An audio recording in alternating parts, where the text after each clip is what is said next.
96.3 BT Fama gakusomerwa Tomu Mulondo gakutuzibwako DFCU Bank. Wasuzotya yonna gy'osinzira okuliza BT Fama ekintabuli ky'omuziki ekisinga nze Tomu Mulondo n'amawulire g'obudde buno.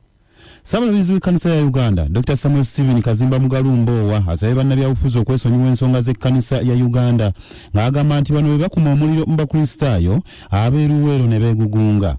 Kiddiridde abakristaayo okwekumamu ogutaaga juuzi ku lunaku olwokutaano nga bawakanya ebyasalibwawo. Olukiiko lw'abalabirizi ne lusazaamu omulabirizi eyali alondeddwa Reverend Canon Godfrey Kasana Ssemakula nga kati Ssabalabirizi agamba nti ensonga z'ekkanisa zirina emitendera era olukiiko lw'abalabirizi lwe lulina obuyinza obulonda omulabirizi oba okumuyimiriza. Okulonda abalabirizi be balonda ate balina obuyinza okusazaamu. Alonda ate alina obuyinza okusazaamu. Kale nno basazaamu olw'ebyo ebyaliwo ebyali tebikwatagana ate nga byava Luweero ne babituleetera. Kakati ate chairman olusi 5 yakifuuka Archbishop yanaafuna omuggo gunagutwale munabalaga tujja gulwanira ogutwaliwo kakati ate teri muntu ayinza kugamba ng'abantu olwo twagala ateekebwa tewali kyakulwanira era ne chairman n'abeebufuzi bonna ebintu bino mu bijjeeyo obufuzi. Kati ekitongole ekiggali y'omukka nga kiri wamu ne minisitule y'ebyemirimu n'entambula sako minisitule y'ebyensimbi biri mu nteekateeka ey'okulaba nga gavumenti efuna ensimbi eziwera ddala obukadde bwa ddoola za Amerika 300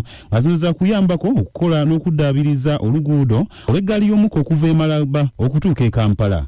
Bino biri mu nteekateeka ey'okukola oluguudo lw'eggaali y'omukka ekozesa amasannyalaze ya standard gauge railway nga omulimu guno gwatandika okubagibwako newankubadde nga minisitule egamba nti ekyetaaga ensimbi eziwerako okwongera okuvujjirira omulimu guno.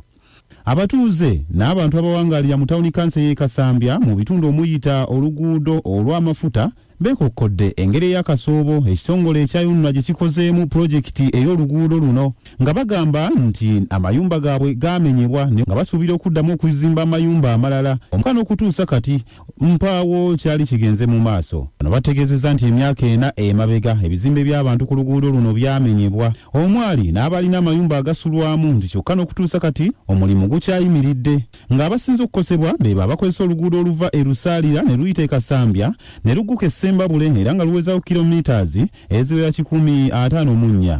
Batuwa pulogulaamu y'oluguudo luno nga batugambye lwali lulina kukolebwa financial ya eri era ne batussaako ne pressure y'okumenya amayumba ne tugamenya. Obuzibu bwe tusanze nti amayumba ago ge gaali gawe pulogulaamu y'oluguudo egenda kubeera etya oluguudo kuba baba bakola kolasi luyinza okwambuka waggulu oba okukka wansi. Kati mu pulogulaamu yaffe yali tulinze balabe bwebanga ekola pulogulaamu eyanguyirizeemu egenda kusiŋŋaana obuzibu mu kumenya amayumba g'abantu obusente baba wadda ne babaga obudde buno oli ku BT Fama ekintabuli ky'omuziki ekisinga.